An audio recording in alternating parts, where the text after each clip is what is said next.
Tonight on Film Club, we'll be seeing Luchino Visconti's first film, Ossessione, which is generally regarded as one of the harbingers of the neo-realist movement.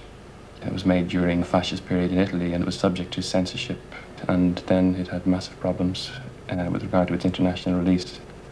The reasons for the difficulty over the film's release were that it was based on the James M. Cain novel, The Postman Always Rings Twice, which was made into a film, which I'm sure a lot of people know, starring John Garfield and Lana Turner in 1946, and subsequently remade by Bob Rafelson with Jack Nicholson and Jessica Lange in the 1980s.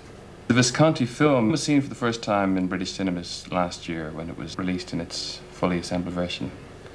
And I approached it with a massive amount of expectation because of its reputation as this kind of lost generic masterpiece, and because of my interest in neorealism, the Italian post-war cinema, and probably more specifically because of my reading of James M. Cain's novels.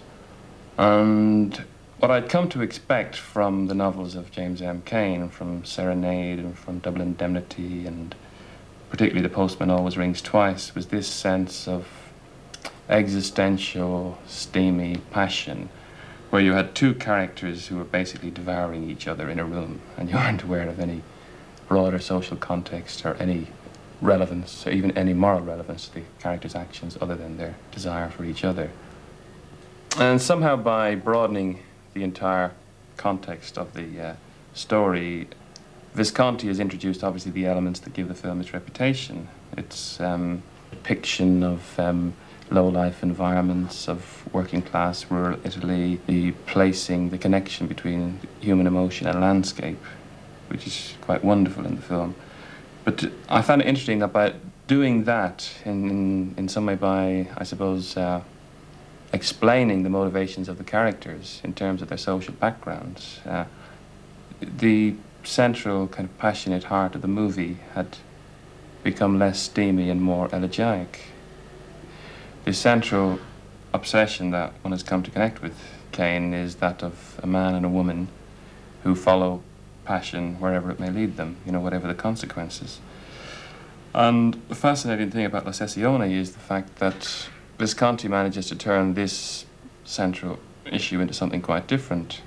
So we get the situation whereby a man basically betrays his destiny, walks away from his destiny among other men to follow a woman who is his downfall.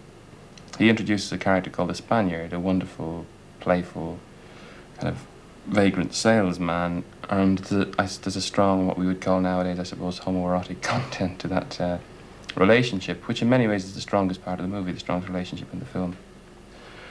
When I watched it, I saw the kind of control that I suppose one associates with the director he became, basically with this one foot in cinema and one foot in opera. And the way in which Visconti manages to end the film in a circular sweep, I suppose a gesture that James M. Cain would never have allowed himself.